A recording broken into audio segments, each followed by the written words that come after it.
Simulation. Wenn man die Welt von oben sieht, sieht alles wie eine Simulation aus. Jeder Mensch, jedes Haus, jeder Baum, jedes Tier, jedes Auto, wie Teil eines Computerspiels, einer simulierten Welt. Ein hypothetischer Blick auf die Welt von außen, aus einer göttlichen Perspektive, macht die Welt zu einer Simulation. Was, wenn man die Welt rein physikalisch sieht, sie auch ist? Sie wäre eine Simulation, die man berechnen kann, in der es keinen Zufall gibt, alle Entscheidungen von Lebewesen, alle Dinge, die passieren, eigentlich nur Ergebnisse physikalischer Ereignisse sind. Wir können uns der Idee der Welt als Simulation aber auch aus genau der anderen Richtung annähern. Dass alles, was wir erleben, nur ein Traum ist, eine Fernsehshow. Wie für Truman im Film Die Truman Show. Oder nur eine Simulation, so wie sie in Matrix von einer göttlichen KI simuliert wird. Was auch nicht widerlegbar ist. Da alles, was wir erleben, auf unseren Sinneswahrnehmungen basiert und diese schlicht auch simuliert sein könnten. Aber das habe ich ja alles schon in meinem letzten Film behandelt. Hier soll es um die Welt als Simulation gehen. Präziser um verschiedene Arten der Simulation. Um verschiedene Simulationen, in denen wir uns alle bewegen. Und solche, die wir erschaffen. Und Simulationen, die wir erschaffen und uns dann in sie hineinbegeben. Aber über was rede ich hier eigentlich? Was sind Simulationen? Herkömmliche Simulationen sind etwas Abstraktes, von der Realität abgekoppeltes, aber sie simulieren das. Es wird ein Modell gebaut, in dem dann Prozesse der echten Welt simuliert werden. So werden dann aus der Simulation Rückschlüsse auf die echte Welt gezogen. Wie zum Beispiel das Wetter in der nächsten Woche wird, oder wie sich die Erdplatten bewegen, um Erdbeben vorherzusagen. Oder auch, wie sich das Klima entwickelt. Oder es wird ein Programm gebaut, in dem eine bestimmte Tätigkeit simuliert wird. So kann man in einem Flugsimulator sitzen und ein Flugzeug steuern, ohne ein tatsächliches Flugzeug zu steuern. Wenn ein Mensch aber in einem Flugsimulator sitzt, der dann eine tatsächlich fliegende Drohne steuert, die Menschen tötet, oder autonom fahrende Autos sich in einer Simulation der echten Welt bewegen, aber sie sich gleichzeitig auch in der echten Welt bewegen, verschwimmt hier schon die Differenzierung zwischen Simulation und echter Welt. Wie unsere Welt immer mehr zur Simulation wird. Contemporary Cyberpunk. Der Cyberpunk ist ein Genre, das in einer dystopischen Zukunft spielt, in der die Welt schon eine halbe Simulation ist, wo man Simulation und Realität nicht mehr auseinanderhalten kann, wo KIs zu Menschen werden und Menschen zu KIs. Aber es gibt in den Welten des Cyberpunk noch eine andere Eigenschaft, die für das Genre bezeichnend ist. Im Cyberpunk haben Großkonzerne die Macht an sich gerissen. Und die Politik, wenn es sie überhaupt gibt, ist nur eine Marionette dieser Großkonzerne. Die Polizei ist nicht vom Staat, sondern von eben diesen Großkonzernen organisiert. Sie ist, wie alles andere auch, privatisiert. Und der Klimawandel hat schon stattgefunden. Es gibt so gut wie keine Natur mehr. Wenn wir aber nun die Welt von heute anschauen, könnte man denken, dass der Cyberpunk gar nicht so weit weg ist. Hollywood-Filme sind riesige Werbespots. Nicht wie früher mit einzelnen Product Placements, sondern dezidiert für ein Produkt, wie für Barbie oder Super Mario. Mit Drohnen wird Werbung für das Handyspiel Candy Crush in den Himmel von New York projiziert. In Kalifornien haben sich eine Gruppe von Milliardären heimlich 200 Quadratkilometer Land gekauft, um dort eine private Stadt zu errichten. Die Schere zwischen Arm und Reich geht immer weiter auseinander. Weltweit besitzen die reichsten 1% die Hälfte aller Güter, während die ärmere Hälfte 0,75%, sprich nichts besitzt. Alleine die 26 reichsten Personen der Welt besitzen so viel wie die ärmere Hälfte der Weltbevölkerung. Das heißt, 26 einzelne Menschen besitzen so viel wie 4 Milliarden Menschen. Und das ist die globale Situation. In der westlichen Welt sieht es nicht viel besser aus. In Deutschland besitzen 45 Einzelpersonen so viel wie die ärmere Hälfte der Bevölkerung. In den USA sind es ganze 3 Personen, die so viel wie die ärmere Hälfte besitzen.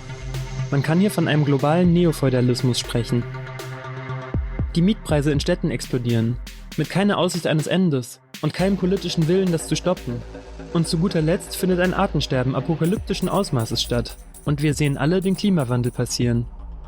Und substanziell gibt es auch hier keinen politischen Willen, etwas dagegen zu tun.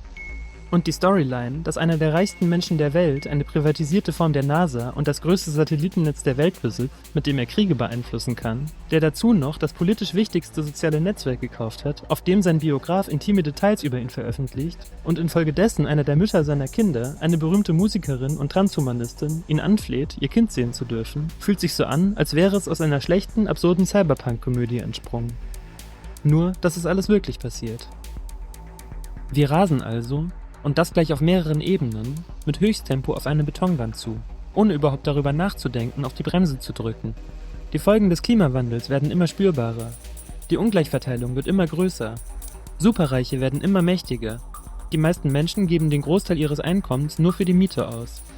Gleichzeitig, wenn man sich das politische Geschehen anschaut, das mediale Geschehen, bekommt man den Eindruck, alles ist normal. Nun kann man sagen, dass sich Politik und Medien sowieso und eigentlich auch schon immer in ihrer eigenen Simulation befinden. Aber auch in der Gesellschaft wird das alles einfach so hingenommen. Diese Themen sind, obwohl sie uns alle direkt essentiell betreffen und oberste Priorität haben sollten, politisch maximal Randthemen. Medial werden sie in Magazinen und Dokus behandelt, die um Mitternacht im Fernsehen laufen und die nur eine spezifische Gruppe an Menschen schauen, aber der Hauptdiskurs dreht sich um Scheinprobleme, wie zu viel Migration. Es werden Kulturkämpfe ausgetragen, von denen original nur die Konservativen bis Rechtsextremen profitieren. Oder es werden absurde Diskussionen darüber geführt, ob man wieder damit anfangen sollte, Atomkraftwerke zu bauen, während gleichzeitig Atomkraftwerke nicht betrieben werden können, weil wegen der Hitze das Wasser in den Flüssen fehlt, um sie zu kühlen. Es gibt so auch das Narrativ, dass wir uns im permanenten Krisenmodus befinden, was dem Narrativ der Normalität widerspricht. Diese Krisen werden aber als externe Krisen betrachtet, Krisen höherer Gewalt, die abseits der Normalität passieren. Vielmehr werden diese Krisen auch als Tool genutzt, um sich nicht mit den normalen Themen beschäftigen zu müssen, da wir ja erstmal eine Krise bewältigen müssen. Politisch werden die Probleme so gut wie gar nicht adressiert. Und wenn, dann, wenn es schon viel zu spät ist, wie beispielsweise der Rechtsruck in der westlichen Welt, bei dem viel zu lange, politisch wie medial, versucht wurde, ihn dialektisch in den Diskurs zu integrieren, anstatt ihn zu bekämpfen. Diese Integration der Neurechten in den Diskurs hat sehr gut funktioniert. Nur existieren die neurechten Parteien immer noch, rechtsradikaler und erfolgreicher denn je. Es ist komplett, über alle politischen Richtungen hinweg, bis ins sogenannte linke Lager hinein, normalisiert, zu sagen, zu viel Einwanderung wäre ein Problem, was auf mehreren Ebenen falsch ist. Einerseits ist es schlicht rassistisch, Einwanderung generell abzulehnen. Aber es ist auch aus kapitalistischer Sicht falsch, da alternde Gesellschaften Einwanderung brauchen, um wirtschaftlich nicht unterzugehen.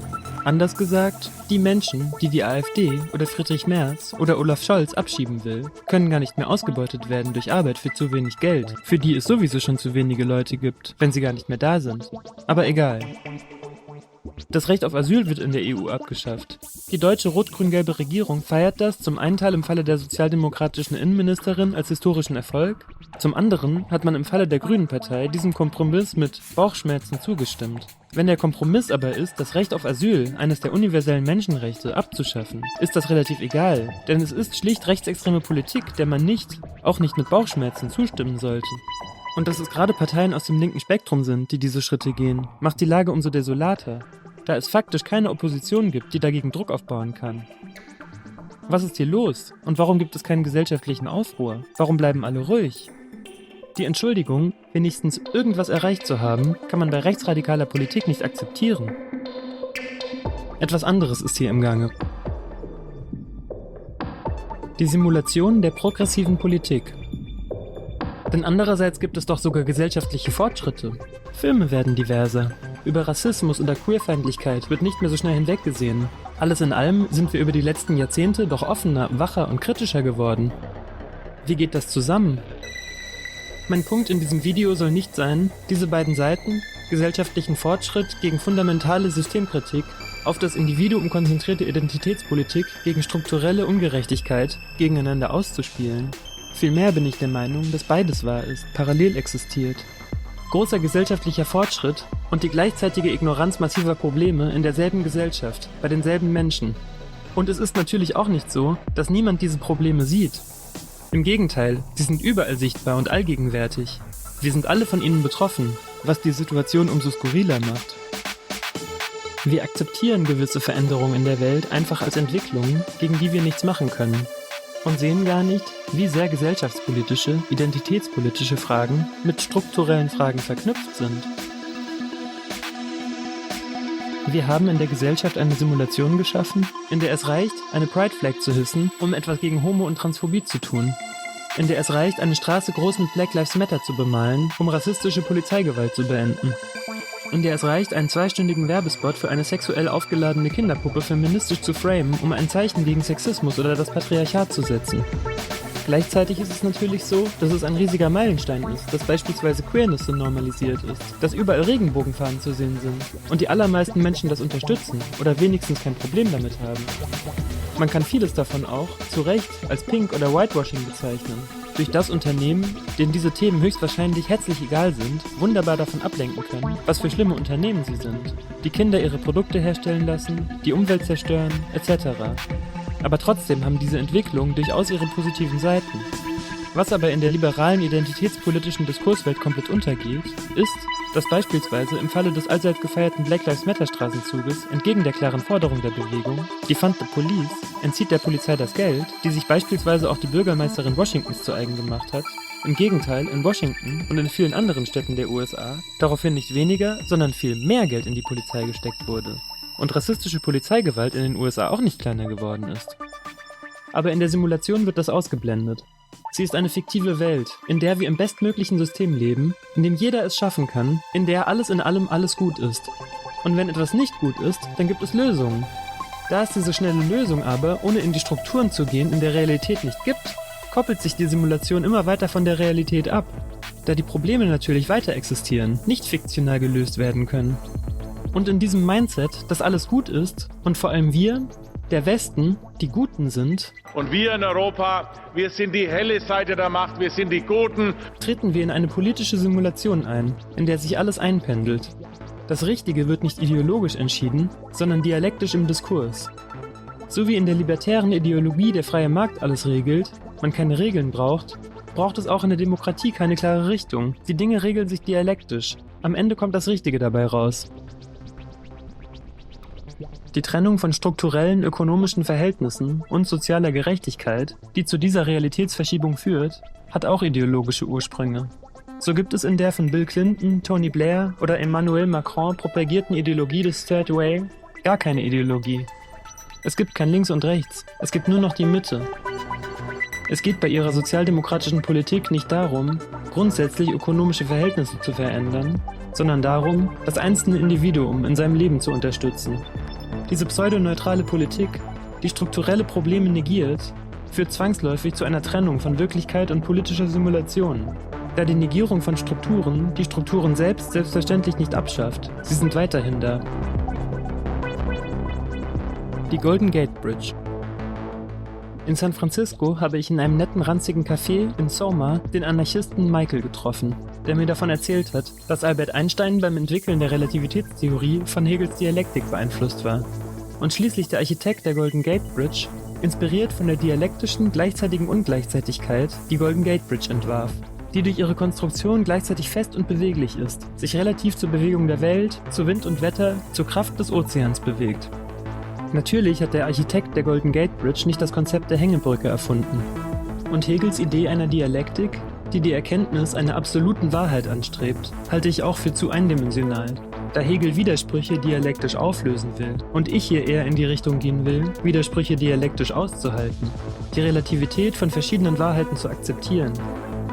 Aber gleichwohl fand ich diese Geschichte inspirierend und bezogen auf die gerade beschriebenen gleichzeitigen Entwicklungen in der Welt in entgegengesetzte Richtungen sehr passend, da der Blick auf die Welt als Ort, in der es unendlich viele verschiedene Realitäten gibt, in der, je nach Perspektive, alles relativ ist, aber gleichzeitig alles, gemäß der Relativitätstheorie, über Zeit und Raum miteinander verknüpft, dabei hilft zu verstehen, wie es dazu kommt, dass sich verschiedene Realitäten und die Simulationen dieser so auseinanderentwickeln. Einerseits existiert das große Ganze gar nicht. Jeder Mensch muss sich mit seinen eigenen Problemen herumschlagen, jede Gesellschaft mit ihren eigenen. Aber alle Gesellschaften kulminiert die Weltgesellschaft mit ihren ganzen Relativitäten, Perspektiven, Realitäten, die sie in sich trägt, muss sich auch mit ihren Problemen herumschlagen. Und da haben wir wieder das große Ganze. Aber in einer dialektischen, multidimensionalen, schwankenden, in sich in Zeit und Raum verschlungenen Form. Und dieses Schwankende führt eben auch dazu, dass es am Ende verschiedene Wahrheiten gibt. Die Geschichte von Brüchen durchzogen ist, die nicht rein logisch eindimensional erklärt werden können. Die gerade erwähnte Dialektik im zeitgenössischen politischen Diskurs ignoriert aber diese ganzen Brüche, die Multidimensionalität, die Verschlungenheit der Geschichte. Sie ist ganz und gar nicht in sich verschlungen. Im Gegenteil, sie ist an Eindimensionalität kaum zu überbieten und funktioniert so. Wir haben eine demokratische Gesellschaft. In dieser gibt es ein Meinungsspektrum. Dieses Meinungsspektrum ist gottgegeben gleich verteilt, zwischen links und rechts, mit einem Schwerpunkt in der Mitte. An den Rändern gibt es kleine extreme Ausreißer, aber die sind so klein, dass sie nicht so relevant sind. Die demokratische Gesellschaft wählt politische Akteure, die ihrer jeweiligen Position im Meinungsspektrum entsprechen. Die gewählten politischen Akteure verhandeln, nein, berechnen, nun dialektisch die richtigen politischen Entscheidungen. In diesem Meinungsspektrum gibt es keine Wertung, was gut oder schlecht ist. Zur richtigen Entscheidung führt die Logik der Dialektik nach Habermas, kommend von Hegel, aus These, Antithese und der daraus resultierenden Synthese. Dieses einfache dialektische Modell hat in einer homogenen, männlich dominierten europäischen Realität, in der alles andere, Andersartige, Fremde, sowieso nicht als Teil wahrgenommen wurde und der Klimawandel zwar schon vorhergesagt wurde, aber noch nicht wahrnehmbar war, vielleicht ganz in Ordnung funktioniert. Aber in der sich öffnenden, sich öffnen müssenden, heterogenen, global verbundenen Welt, in der wir heute leben, in der wir gleichzeitig einen enormen Rechtsruck beobachten können, der nicht bei den rechtsextremen Parteien Halt macht, kann diese Dialektik nicht mehr funktionieren, da es nun Wahrheiten und Falschheiten gibt, zwischen denen es keine dialektische Kompromisslösung geben kann. Es gibt tatsächliche, klar definierte Probleme und klare Entwicklungen, sowohl was ökonomische Verhältnisse, lokal und global, als auch den Klimawandel betrifft. Und es gibt auch klare Lügen, die klar als Lügen beschrieben werden können, über die es einen Konsens geben muss und eine absolute Wahrheit angenommen werden muss, da wir sonst in einer postfaktischen Postmoderne untergehen. Was Medien und Politik aber machen, ist, nichtsdestotrotz die Simulation der Dialektik, der Ideologie der Postideologie, des unbedingten Kompromisses aufrechtzuerhalten. Im politischen Diskurs geht es nicht mehr darum, wer die besseren Argumente hat, sondern der politische Betrieb wird medial zur Sitcom gemacht, zum Familienstreit, wo sich die zankenden Kinder nur versöhnen sollen. Solange Harmonie in der Familie herrscht, ist alles gut. Ob ein Familienmitglied währenddessen jegliche progressive Politik torpediert, Abmachungen nicht einhält, spielt keine Rolle. Vertragt euch doch einfach. In der medialen politischen Simulation findet also eine Infantilisierung von Politik zum Fremdschämen statt. In Deutschland kann man das gerade sehr gut in der Ampelkoalition und dem Umgang der Medien mit ihr beobachten. Während die zur Alt-Right-Partei mutierte FDP alles torpediert, was halbwegs progressiv ist, machen die Medien einen Ampelstreit daraus, den doch bitte alle schnell gemeinsam lösen sollen. Papa Scholz, regel das doch bitte.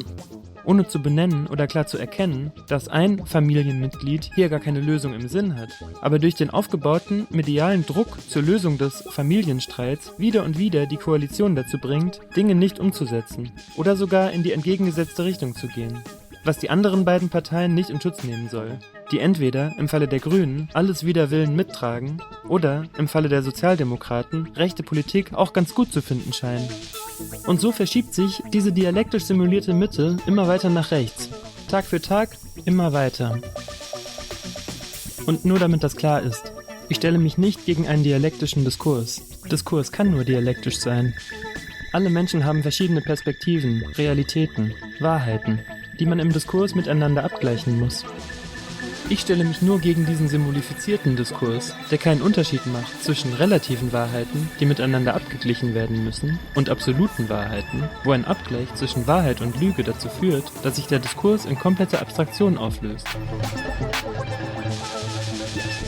Was ich in diesem Video versuchen will, ist, diese ganze Verwirrung ein wenig zu entwirren.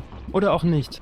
Und mich im Namen der Golden Gate Bridge in die Verschlungenheit von Gegenwart, Vergangenheit und Zukunft begeben. Und Beziehungen von Konstrukten, die in Raum und Zeit miteinander verknüpft sind, zu verfolgen. Europa. Bei Staatsbesuchen von PolitikerInnen aus dem Westen in nicht-westlichen Ländern gehört es immer zum Standardprogramm, Menschenrechtsverletzungen, die in diesen Ländern passieren, anzusprechen. Die westlichen Länder stellen sich so in eine Position, es besser zu wissen und die nicht so zivilisierten Länder ermahnen zu können.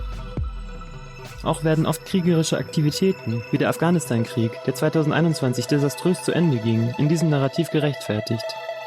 Immer wieder beruft sich der Westen auf die westlichen Werte, die für Demokratie, Menschenrechte, Meinungsfreiheit, Pressefreiheit, freie Bildung, persönliche Entfaltung stehen. Was alles grandiose Dinge sind, die wahrscheinlich niemand missen will. Gleichzeitig nimmt es der Westen aber mit diesen Werten bei sich selbst oft nicht so genau, lässt beispielsweise Jahr für Jahr abertausende Menschen im Mittelmeer ertrinken. Und in dieser Unehrlichkeit zerfällt diese westliche Idee immer mehr, macht sie unglaubwürdig. Das soll hier kein Pamphlet im Sinne von „Der Westen ist böse" werden. Vom Konzept her sind diese Werte großartig und dürfen nicht verloren gehen. Es soll hier ein Appell sein, diese Werte auch ernst zu nehmen und so ein wenig glaubwürdiger zu werden. Denn so, wie es jetzt ist diese europäische, westliche Idee eine Simulation. Und, wenn man so will, war diese europäische Idee schon immer eine Simulation. Denn was ist dieses Europa? Und ich meine weniger den Kontinent als die europäische Idee. Wo kommt sie her? Hierzu jetzt ein schneller Speedrun durch das europäische Narrativ. Die Antike. Europa hat sich auf eine lineare Geschichtserzählung geeinigt, die mit dem antiken Griechenland anfängt. Hier, so das Narrativ, ist der Ursprung der europäischen Kultur, der westlichen Werte, der westlichen Philosophie, der Demokratie. Der Demos, das Volk dieser Demokratie, war freilich nur eine winzige Minderheit und rein männlich. Frauen hatten kein Wahlrecht und die allermeisten Menschen waren Sklaven, im Besitz dieser Minderheit. Dass Frauen ein Wahlrecht bzw. überhaupt irgendwelche Rechte bekommen sollten, wird in dieser europäischen Geschichte noch einige Jahrtausende dauern. Und das Thema der Sklaverei ist bis heute Teil davon, wie die europäische Idee funktioniert. Dass das antike Griechenland ein Urknall war, vor dem es nichts dergleichen gab und aus dem Nichts plötzlich diese Kultur entstand, ist offensichtlich eine Fiktion. Schon hier gab es so etwas wie einen globalen Diskurs, gegenseitige Beeinflussung und Inspirationen durch verschiedene Kulturen. Einen Anfangspunkt für eine Kultur kann es nicht geben. Und auch der Begriff von einer Kultur ist schon schwierig. Aber ich schweife ab. Bleiben wir bei dem Narrativ Europas mit dem antiken Griechenland als Urknall. Als nächsten Schritt in dieser linearen Geschichte haben wir das alte Rom, das sich die Ästhetik und Kultur Griechenlands mitsamt umbenannten Gottheiten und mythischen Figuren angeeignet hat. Nur, dass Tempel nun nicht mehr mathematische Wunderwerke mit gebogenen Säulen waren, sondern nur noch Tempel mit simplen, geraden Säulen. Wir haben es hier also mit einem hollywoodifizierten Griechenland, einem simulierten Griechenland zu tun. Nebenbei erschufen die Römer zivilisatorische Errungenschaften, wie die Kanalisation, und waren eine riesige Kolonialmacht. Dann kommt in dieser Geschichtsschreibung das Mittelalter, für das es auch einen gewissen Fetisch mit KönigInnen, Schlössern, Rittern und whatnot gibt, aber im europäischen Narrativ keine allzu große Rolle spielt. Wo das europäische Narrativ wieder Fahrt aufnimmt, ist im 15. Jahrhundert die Renaissance, die, wie der Name schon suggeriert, eine Wiedergeburt der im Mittelalter verloren gegangenen Hochkultur der Antike sein sollte. Hier wurden keine Gottheiten mehr kopiert, da das Römische Reich zwischendurch christlich geworden war, aber die Ästhetik in Kunst und Architektur der Antike wurde wieder einmal eifrig simuliert. Allerdings waren die aus der Antike inspirierten Skulpturen nun weiß, da man in der Zwischenzeit vergessen hatte, dass die nun weißen Skulpturen der Antike früher einmal bunt bemalt waren. Auch die Philosophie der nun aufkommenden Aufklärung, die einen sehr großen Teil dazu beigetragen hat, wie wir heute denken, welche Werte wir haben, bezieht sich linear auf die Philosophie der Antike. Nun nähern wir uns langsam Amerika an. Im 16. Jahrhundert begannen Europäer verschiedener Länder Amerika, die neue Welt, zu besiedeln und die Menschen, die dort lebten, zu verdrängen, zu versklaven und weitgehend zu ermorden. Auf diesen nun von Europa neu erschlossenen Kontinent bzw. Kontinenten, ich werde mich hier aber auf Nordamerika konzentrieren, wurde nun eine weitere Simulation erschaffen, die auf dem Europa basierte, das eine Simulation des alten Roms war, was wiederum eine Simulation des antiken Griechenlands war. Auch hier gibt es nun verdächtig viele Säulen, wie hier in Washington D.C. Hierfür verschleppten Europäer, die währenddessen auch angefangen hatten, den Rest der Welt zu kolonisieren und zu unterdrücken, Menschen von Afrika nach Amerika, um sie dort als Sklaven zu halten und das neue Europa in Amerika zu erschaffen. Springen wir ins 20. Jahrhundert. Ein absolut entscheidender Punkt in der europäischen Geschichte ist Nazi-Deutschland, das sich selbst auch in dem hier beschriebenen Erzählstrang als Fortführung des Römischen Reiches sah. Auch ästhetisch wurde versucht, sich an die ruhmvolle europäische Antike anzudocken. Wenn man sich beispielsweise Albert Speers Architektur oder Leni Riefenstahls Propagandafilme anschaut, wie hier zum Beispiel in ihrem Olympia-Film von 1938 mit muskulösen Körpern, die wie antike Statuen aussehen. Die Deutschen ermordeten mindestens 17 Millionen Menschen, bis sich die nicht-faschistischen Länder Europas, inklusive der USA, zusammenschlossen und den Terror beendeten. Die Moderne. Und damit fängt ein neues Kapitel in der europäischen, eurozentrischen Geschichte an. Die moderne Welt. Deutschland wurde entnazifiziert, oder auch nicht, und durch große finanzielle Unterstützung der USA und auch durch Millionen von sogenannten GastarbeiterInnen, erst vor allem aus Italien, dann vor allem aus der Türkei, zu einer der größten Wirtschaftsmächte der Welt, inklusive der ganzen Unternehmen, die während der Nazizeit durch Zwangsarbeit, Enteignung jüdischen Besitzes, Kriegsindustrie groß geworden waren und bis heute groß sind. Es wurden Sozialstaaten aufgebaut, die den Kapitalismus menschenwürdiger machten, die medizinische Versorgung für alle möglich machten, die Bildung für alle möglich machten, die Menschen vor Armut schützen sollten. Auch wurde das europäische Kolonialismusprojekt beendet. Die kolonisierten Staaten, die in den meisten Fällen Konstrukte Europas sind und vor dem Kolonialismus gar nicht existierten, wurden selbstständig und waren frei. Nein, natürlich waren sie nicht frei, denn die Verbrechen des Kolonialismus wurden nie ansatzweise versucht wiedergutzumachen. Im Gegenteil, die Ausbeutung dieser neuen, selbstständigen Länder ging und geht bis heute weiter, unter anderem auch mit neuen Akteuren, wie China. Aber die erweiterte europäische Welt ist weiterhin der größte Profiteur der globalen Strukturen der Ungleichheit, die in der Geschichte des europäischen Kolonialismus geschaffen wurden. Aber ich schweife ab, zurück zur Nachkriegszeit. Auch wurden die in New York sitzenden Vereinten Nationen gegründet, deren Ziele der Weltfrieden, Diplomatie, Einhaltung und Durchsetzung der Menschenrechte sind. Außer Palästina und dem Vatikan, die beide staatlichen Beobachterstatus haben, sind die meisten Länder der Welt Mitglied der UN. Spätestens jetzt sind die USA, das Land der Europäer abroad, die führende Weltmacht, die sich von seinen Vorfahren emanzipiert hat. Man kann sogar sagen, dass sich die Lage gewendet hat.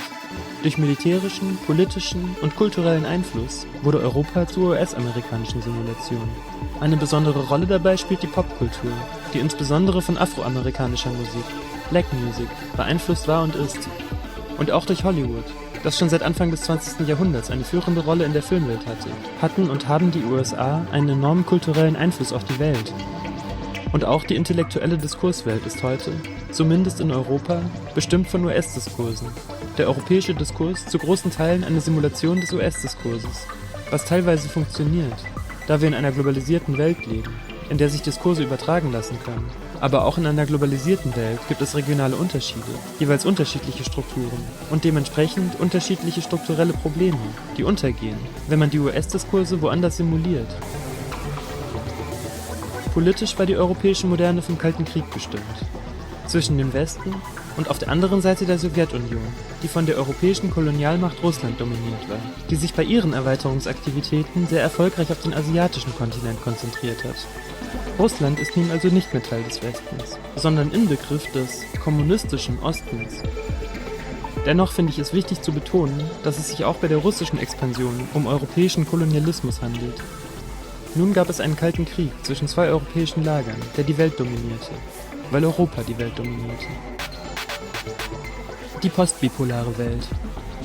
Nach dem Fall der Mauer 1989, dem Zusammenfall der Sowjetunion, dem Ende des Kalten Krieges, waren die USA nun endgültig die absolute Weltmacht. Eine von Europäern für Europäer aufgebaute Weltmacht. Währenddessen verbündeten sich in den 90ern viele Länder in Europa, vor allem in Westeuropa, zur Europäischen Union, die sich den Menschenrechten, der Demokratie, der Meinungsfreiheit, kurzum den westlichen Werten verschrieb. Russland wurde nach dem Fall des Eisernen Vorhangs relativ bedeutungslos. Aber eine neue Großmacht konnte sich in den 90ern etablieren: China. Angefangen als Land, das zu schlimmen Arbeitsbedingungen billige Produkte für den Westen produzierte und auch immer noch produziert, konnte sich China als politischer und wirtschaftlicher Akteur emanzipieren, der es mit dem Westen aufnehmen kann, mit ihm konkurrieren kann, der an der Hegemonie der USA kratzt. Aber es soll hier nicht um China gehen, sondern um Europa, um die USA. Was auch in den 90ern passiert ist und alles verändern sollte, ist das Aufkommen des Internets. Das, wenn man Chinas Internet herausnimmt, das eine Welt für sich ist, eine enorme US-amerikanische Dominanz hat. Schnell bildeten sich in den Nuller- und Zehnerjahren Monopole, die fast ausschließlich aus einer kleinen Region in den USA, mit ca. 100 mal 30 Kilometer groß, in Kalifornien kamen, dem Silicon Valley. Aber erst einmal zu Kalifornien. Hier muss ich noch einmal kurz die Zeit zurückspulen, da hier einige sehr verschiedene Dinge kulminieren, die erst einmal wenig miteinander zu tun haben, am Ende aber doch zueinander kommen, was sehr viel über den jetzigen Status unserer Welt erzählt. Die Hippie-Kultur. In San Francisco entstand in den 60ern die Hippie-Kultur, als Gegenbewegung zur konservativen Leistungsgesellschaft. Die Hippie-Kultur, die hauptsächlich aus weißen Mittelstandskindern bestand, war eine Friedensbewegung, aber sehr individualistisch orientiert. Man kann es als sehr naive Bewegung sehen, die das Erreichen des Friedens im Finden von sich selbst und dem Verwirklichen seiner selbst sah. Es wurde mit psychedelischen Drogen experimentiert, Love, Peace, Rock'n'Roll. Das war jetzt eine sehr zugespitzte und sehr vereinfachte Geschichte der Hippie-Kultur, die ihr sicher nicht gerecht wird, denn die Bewegung hat extrem wichtige Dinge, wie die Frauenrechtsbewegung hervorgebracht. Antirassismus war ein wichtiges Thema. Und auch das Aufbegehren gegen die konservative Leistungsgesellschaft war sicher sehr nötig und wirkt sich bis heute positiv aus, in dem, was freie Entfaltung für uns bedeutet. Und gerade in der heutigen Zeit wäre es auch nicht verkehrt, eine große Friedensbewegung zu haben. Parallel zur Hippie-Bewegung war San Francisco neben New York, das neben San Francisco auch ein Hippie-Hotspot war, auch eines der Zentren der LGBT-Bewegung, die auch in den 60ern Aufschwung bekommen hat, auch wenn sie eine weitaus längere Geschichte hat. Wir können also sehen, dass in dieser kleinen Ecke der Welt, wenn wir das Auflehnen gegen die Leistungsgesellschaft herausnehmen, wo sich die Segel mittlerweile gewendet haben, die Grundsteine gelegt wurden für das, was wir heute progressive Politik nennen.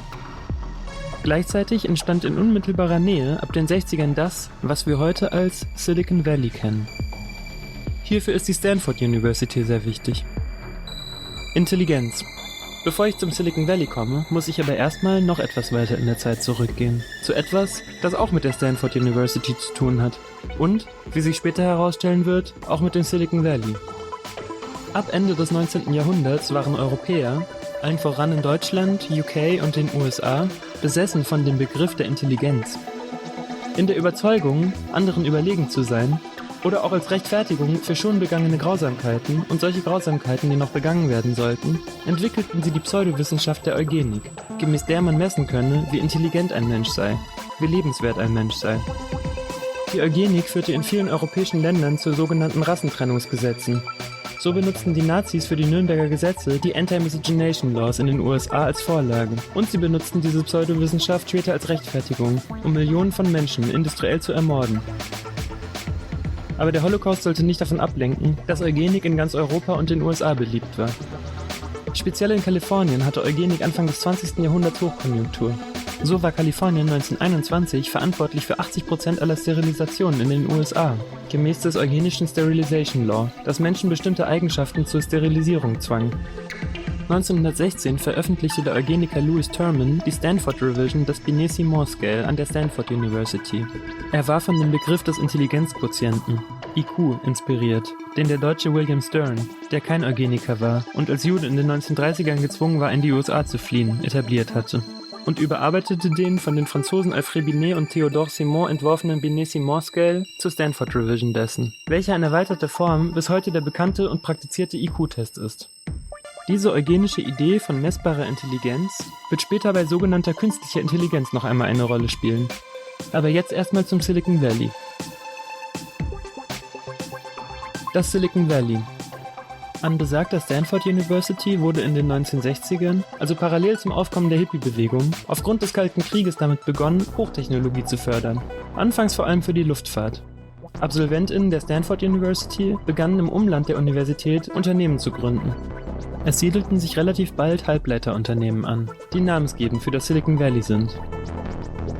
Silicon Valley, das Tal des Siliziums, das wichtig für die Herstellung von Halbleiterelektronik, Computerprozessoren ist. Ab den 70ern siedelten sich auch Softwarefirmen in der Gegend an, mit globalem Erfolg. Und ab den 90ern ging es los mit dem, was alles verändern würde, dem Internet. Und auch hier entstanden die wichtigsten Internetfirmen der Welt im Silicon Valley, gegründet von AbsolventInnen der Stanford University. Heute sind die meisten dieser Firmen Mischkonzerne, die sowohl Hard- als auch Software anbieten, als auch Internet-Services.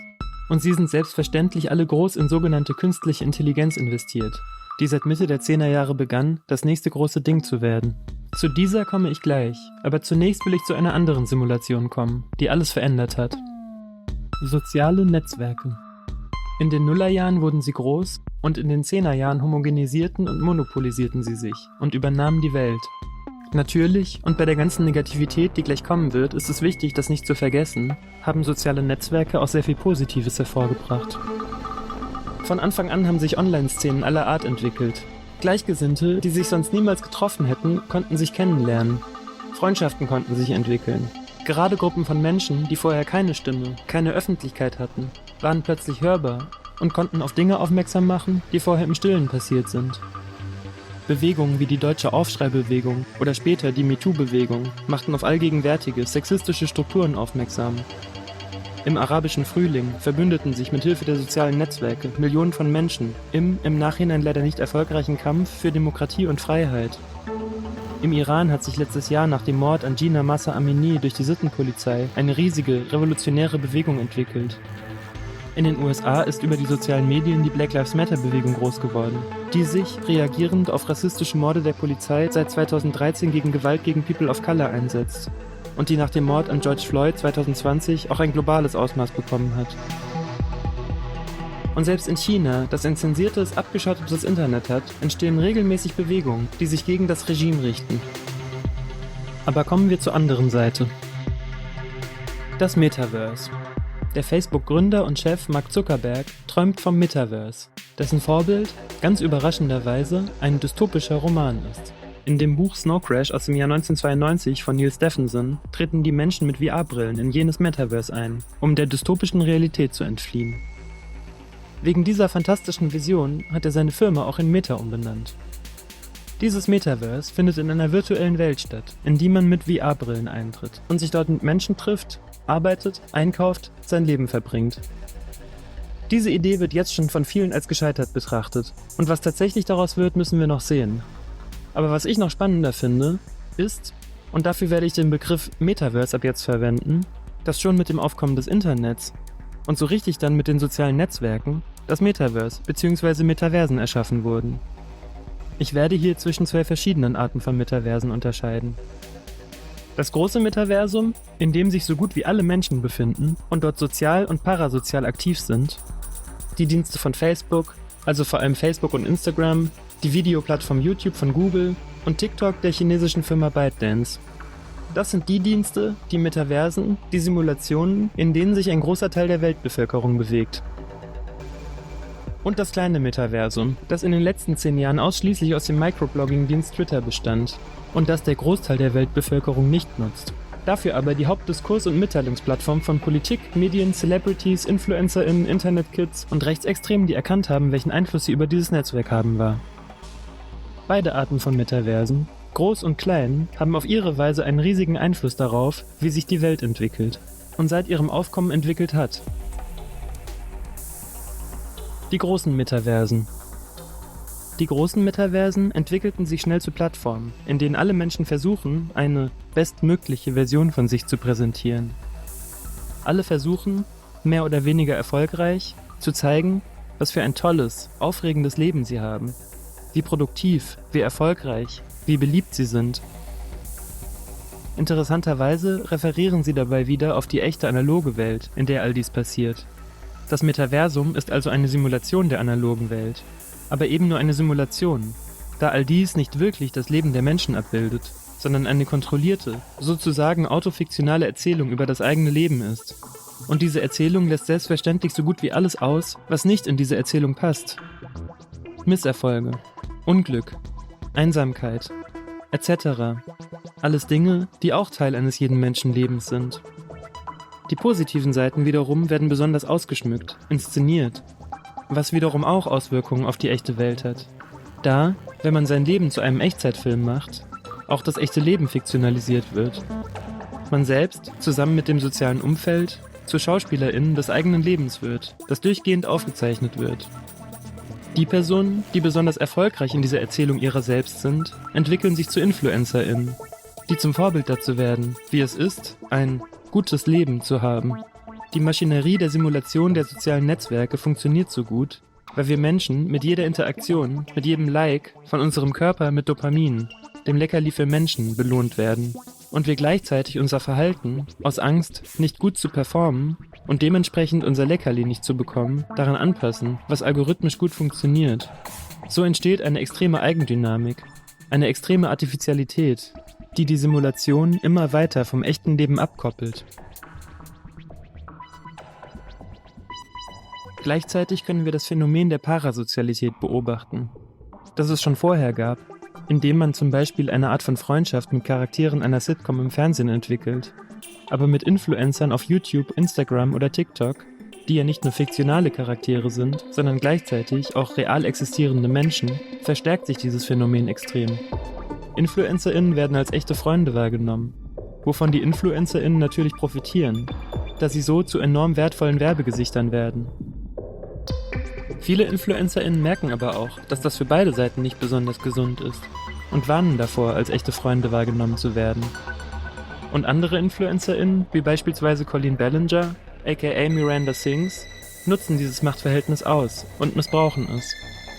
Und während der Corona-Pandemie, wo viele soziale Kontakte in der echten Welt abgebrochen sind und man zu großen Teilen nur noch digital miteinander verbunden war, ob über soziale Netzwerke oder über Videocalls, hat sich diese Parasozialität sogar auf private Kreise ausgeweitet.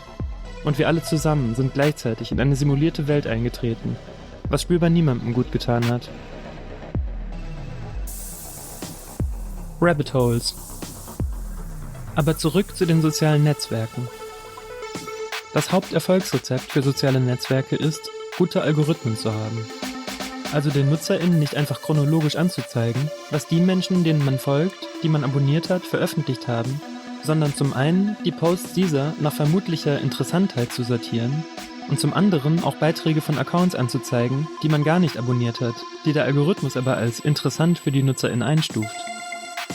Dies geht so weit, dass man teilweise nur noch algorithmisch vorgeschlagene Inhalte angezeigt bekommt und die eigenen Abonnements so gut wie gar keine Rolle mehr spielen. Das Netzwerk TikTok reizt dies am meisten aus, mit großem Erfolg.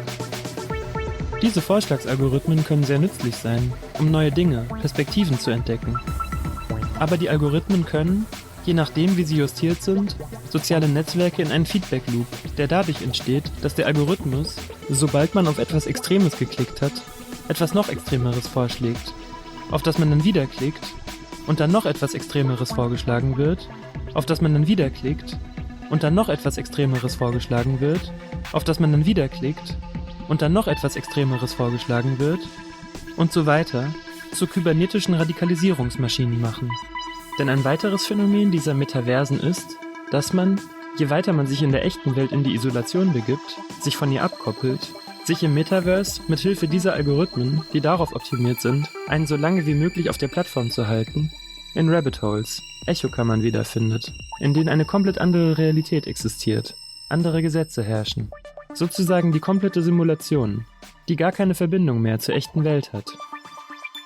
Dies ist die Welt der Verschwörungsmythen, die, welch Zufall, ganz schnell die Verschwörungsmythen der Vergangenheit aufgreifen, insbesondere den der jüdischen Weltverschwörung, der in Nazi-Deutschland seinen furchtbaren Popularitätshöhepunkt hatte. Und apropos Rabbit Holes. Einer, der in ein solches gefallen ist einer der reichsten Menschen der Welt, der schließlich die Plattform gekauft hat, um die es gleich gehen soll, um diese komplett in einen Kaninchenbau umzubauen.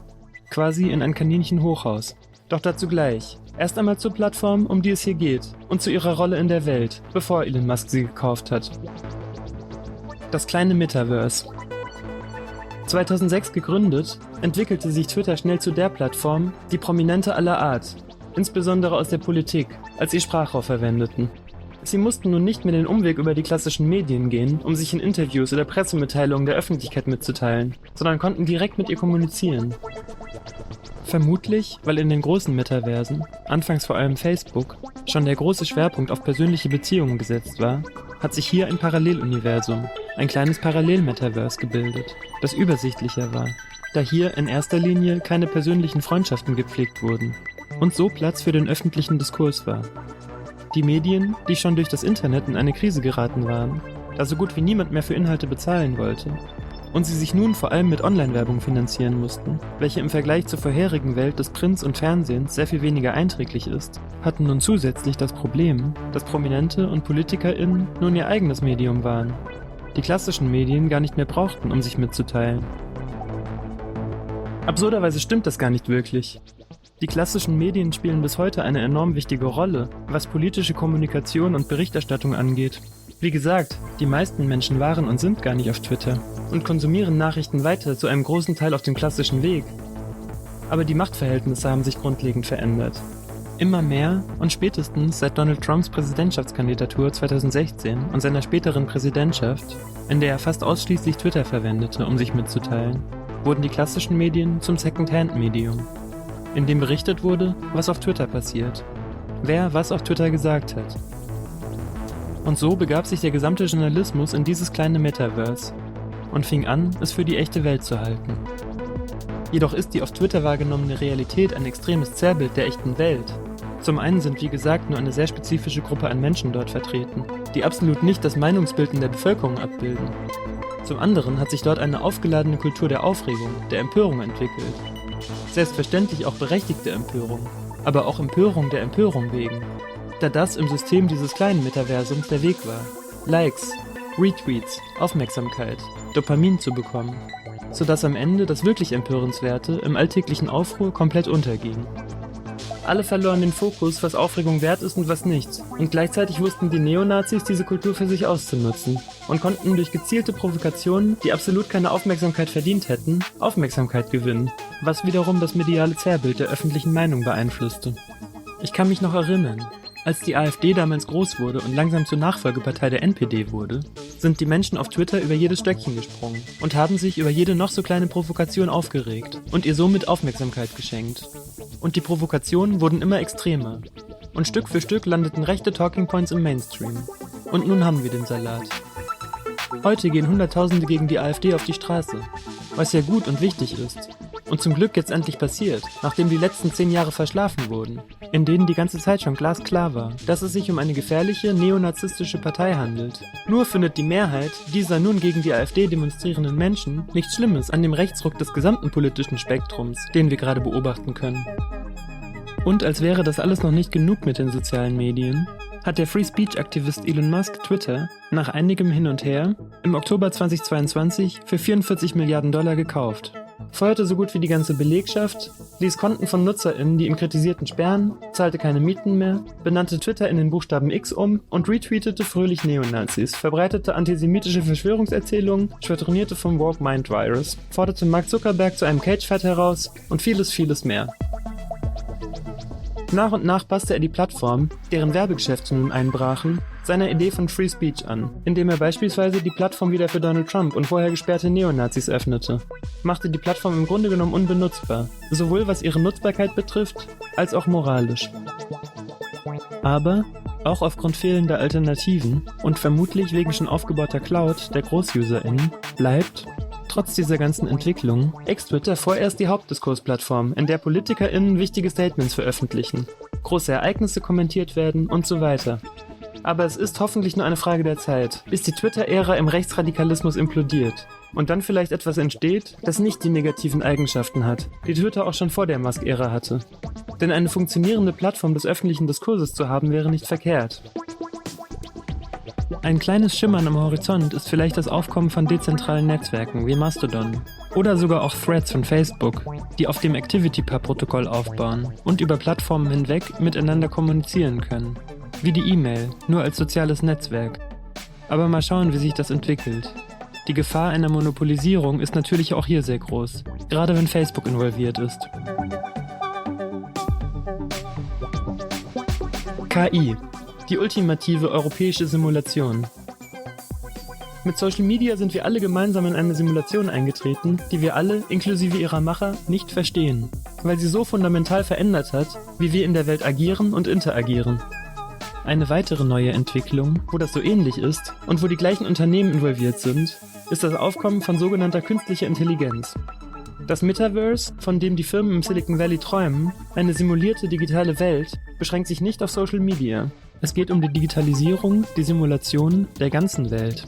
Angefangen bei Google, die neben der Kartografierung, digitalen Vermessung der physischen Welt mit Google Maps und Google Earth mit ihrer Suchmaschine das Internet, die digitale Wirklichkeit kartografiert und damit zugänglich gemacht haben. Diese kartografierte Wirklichkeit in Form von gesammelten Daten des gesamten Internets wird nun dafür verwendet, die Maschinen zu füttern, in denen dann die Simulation der echten Welt passieren soll. Die Weltsimulationsmaschine Künstliche Intelligenz.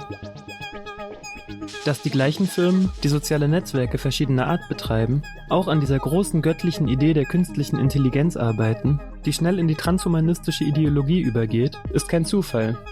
Für die Internet-Companies, für die alles nur Datenpunkte sind auch Menschen nur Datenpunkte.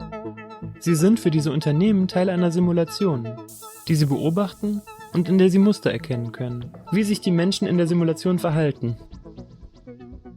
Und diese Muster wenden sie wieder an, passen ihre Algorithmen so an, dass die an die Simulation angeschlossenen Menschen noch flüssiger in der Simulation funktionieren. Das Verhalten von Menschen ist aus der Perspektive dieser Unternehmen wie eine Smog-Simulation, in der Milliarden von Datenpunkte miteinander verknüpft werden, um Rauch zu simulieren. Und bei diesem Menschenbild überrascht es nicht, dass die verschiedenen transhumanistischen Ideologien alle auf dem vorhin beschriebenen Intelligenzbegriff der Eugenik von Anfang des 20. Jahrhunderts basieren. Der Mensch müsse optimiert werden, das Unerwünschte aussortiert werden, um am Ende den Superhuman zu schaffen. Hierzu sagt die KI-Forscherin Timnit Gebru im Podcast Factually von Adam Conover, wo es sich auch lohnt, die ganze Folge anzuhören, Folgendes. So the TUSCREAL bundle is a bunch of ideologies that are all sort of descendants of the first wave eugenics movement. And you know, when you hear this word about human flourishing, maximizing our potential through both positive and negative eugenics, positive would be the ones who are desirable, you want them to breed, you want them to, multiply, right? And the ones who are negative, the ones who are undesirable, you want to kind of get rid of them because they don't help you with this human flourishing thing. So the transhumanists, were very much, that ideology was very much developed by 20th century eugenicists. Und weiter noch, worüber Timnit Gebru und Emily Bender auch in diesem Podcast sprechen, ist ein viel zitiertes Paper von ForscherInnen von Microsoft, in dem sie ganz großspurig Sparks of Intelligence, Anzeichen von Intelligenz, in dem Large Language Model GPT-4 aufzeigen wollen. In diesem Paper verwenden sie für ihre Definition von Intelligenz als Referenz ein eugenisches Dokument von 1994, das eine Definition von Intelligenz verwendet, die Menschen aufgrund ihrer Race in verschiedene Intelligenzklassen, gemessen am vorhin erwähnten IQ unterteilt. Dieses Zitat wurde inzwischen aus dem Paper von Microsoft wieder herausgenommen, aber das Original ist noch im Internet auffindbar. Und, überraschenderweise, geht das Ganze bei dem neuen Chatbot von Elon Musks Firma xAI, der seinen Fans lustigerweise zu Vogue ist und der für seine Textgenerierung auch auf Twitter zugreift, full circle. Wenn man diesen nach Race in Verbindung mit IQ fragt, spuckt er eugenische Ergebnisse aus, der Menschen nach Race in verschiedene Intelligenzklassen unterteilt. Die Intelligenz, von der bei künstlicher Intelligenz die Rede ist eine menschenfeindliche Idee von Intelligenz. Menschenfeindlich in zwei Dimensionen. Einmal generell menschenfeindlich, da es von einem Menschenbild ausgeht, das rein technisch ist. Der Mensch als Maschine, die Maschine als Mensch. Und menschenfeindlich spezifisch gegen nicht-europäische Menschen. Die propagierte Ganzheitlichkeit von künstlicher Intelligenz, die behauptet, alles zu wissen, ein vollständiges, neutrales Bild der Welt abzubilden, ist eine Lüge, da es kein neutrales Bild der Welt gibt, keines geben kann. In der Simulation, beispielsweise eines ChatGPT, ist diese neutrale Wahrheit aber dann die ganze Welt. So ist es auch keine Überraschung, dass sich OpenAI, die Firma hinter ChatGPT, als ersten und bisher einzigen Medienpartner den rechtslibertären Axel Springer Verlag, der groß in die USA expandiert und dessen Chef auch eine Rolle bei dem Kauf von Twitter von Elon Musk spielte, herangeholt hat. Für eine Deeper Integration of Journalism in AI Technologies.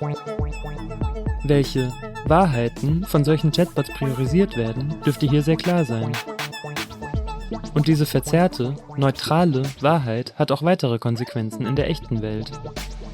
So wird von Polizeien in vielen Ländern KI-betriebene Software zur Vorhersage von Verbrechen angewendet, die durch Racist Bias dieser KIs zu erhöhter Polizeipräsenz in nicht weißen Gegenden führt, da in der Simulation Ausländer kriminell sind, na klar.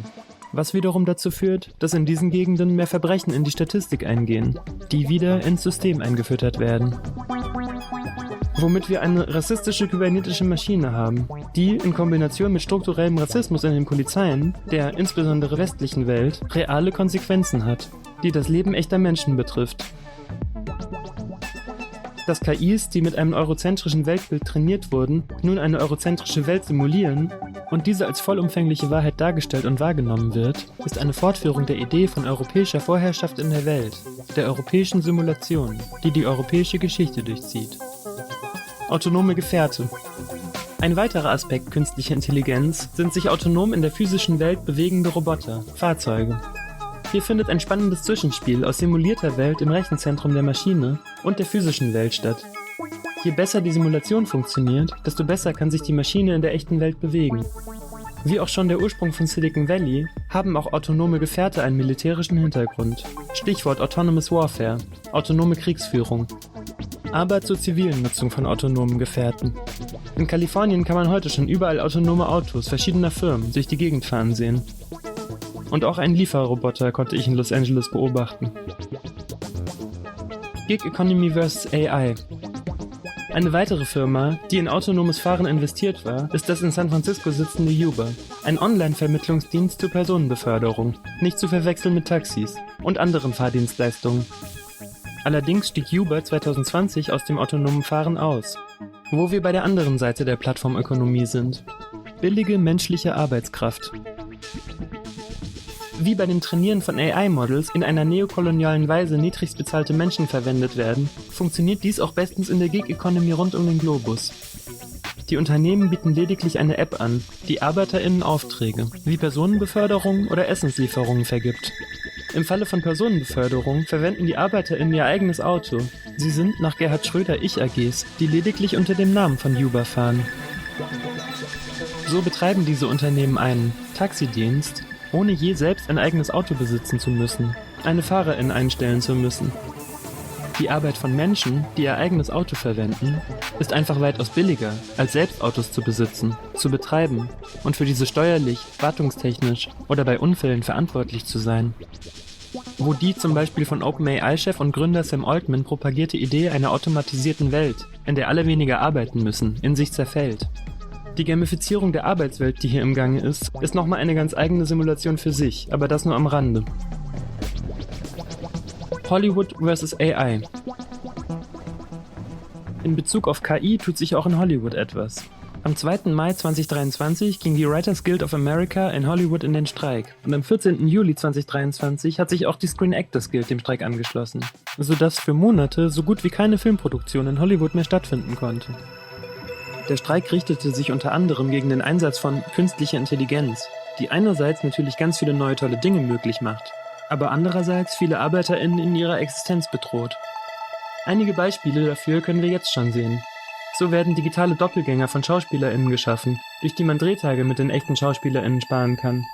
Die können zu Hause bleiben, werden für ihren digitalen Auftritt aber auch nicht bezahlt. Auch an realen Doppelgängern wie an Stuntpersonen wird jetzt schon gespart, was eine ganze Branche in der Filmindustrie bedroht. Ein weiterer Beruf, der sehr bald schon existenzielle Probleme haben dürfte, ist der SynchronsprecherInnen. So ist es schon heute möglich, den Klang einer individuellen Stimme zu klonen und die Person eine andere Sprache sprechen zu lassen. Zusammen mit synchronisierten Lippenbewegungen hat das Potenzial, die Kultur des Synchronsprechens abrupt zu beenden. Ein weiteres Thema bei den Streiks, das meiner Ansicht nach aber mehr in Richtung Science Fiction geht, sind geschriebene Drehbücher von Large Language Models wie GPT-4. Originäre Texte oder Kunst an sich wird solche Technologie meiner Ansicht nach nie produzieren können. Wobei man schon sagen kann, dass sich in der Filmindustrie, in Kunst und Kultur generell, eine Kultur der generischen Inhalte, der simulierten Kreativität entwickelt hat, die KI-generierten Inhalten nahekommt, wo sich FilmemacherInnen und Kulturschaffende ein bisschen an die eigene Nase fassen müssen. Die Simulation von Hollywood. Der Streik geht aber auch noch weiter in die Tiefe und richtet sich grundsätzlich gegen die Arbeitsbedingungen in Hollywood und die Ausbeutungspraktiken der neuen Player im Filmbusiness, der Streamingdienste, die dabei sind, auch Hollywood zu einer Art Gig-Economy zu machen. Die Streamingdienste sind dabei, die Strukturen, wie die Filmwelt ökonomisch aufgebaut ist, komplett umzukrempeln. Wo es bislang so war, dass bei jeder Ausstrahlung im Kino oder im Fernsehen Geld an die Urheber floss und nicht zu vergessen physische Medien wie DVDs, die bis vor kurzem noch für einen Großteil des Umsatzes in der Filmindustrie verantwortlich waren, haben die Streaming-Dienste die Praxis eingeführt, nur einmalig einen bestimmten Betrag für die Produktion eines Werks zu bezahlen. Ganz unabhängig davon, wie viel Profit hinterher mit dem Produkt erwirtschaftet wird. Was zu enormer Unsicherheit und einer sehr prekären Lage für alle Beteiligten führt. Davon abgesehen, dass spätestens mit den Streamingdiensten das, wofür Hollywood steht, die große Kinokultur, ausstirbt. Wenn man die alten, in sich zerfallenden Kinopaläste am Broadway in LA sieht, kann man spüren, dass diese Kultur selbst nur noch eine Filmkulisse, ein Schatten ihrer selbst ist.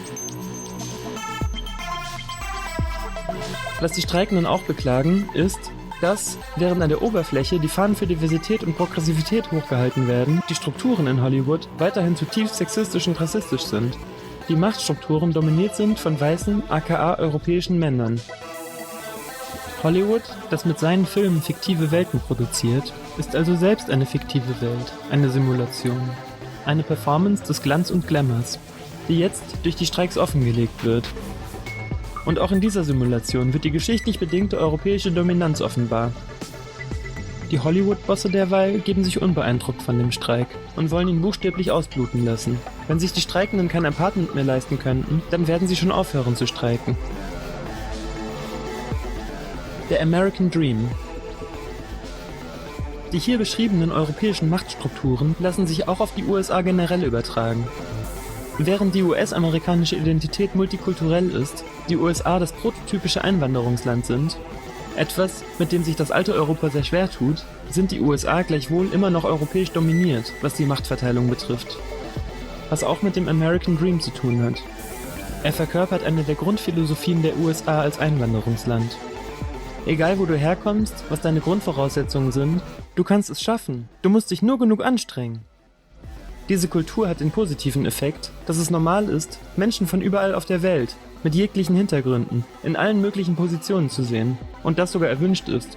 Dass es allgemein eine offenere Atmosphäre als in Europa gibt, die überall spürbar ist. Jedenfalls dort, wo ich war, in Städten in Kalifornien und New York City. In anderen Bundesstaaten, insbesondere in ländlicheren Gegenden, mag das anders sein. Aber die Wahrheit ist auch, dass dieses Anstrengen nicht der einzige Faktor ist, es zu schaffen. Einzelne schaffen es natürlich, aber die Anfangschancen, es zu schaffen, sind sehr unterschiedlich bei Menschen mit verschiedenen Grundvoraussetzungen. Und armen Menschen zu sagen, du kannst es schaffen, du musst dich nur anstrengen, löst nicht das Problem der Ungleichheit, die ganz klar nach wie vor so aussieht, dass Europäer reicher sind als der Rest der Bevölkerung, auch wenn es sich in den letzten Jahren leicht verbessert hat. Gerade in Kalifornien, im Silicon Valley, konnte ich ein klares Wohlstandsgefälle zwischen den von Europäern und den von Hispanics bewohnten Gegenden beobachten. Und wenn man sich Städte, gerade in Kalifornien, dem reichsten Land der USA, dem reichsten Land der Welt, wie Los Angeles oder San Francisco anschaut, in denen Menschen nicht in Häusern wohnen, sondern vor ihnen, kann man sehen, der American Dream scheint nicht so gut zu funktionieren. Schluss.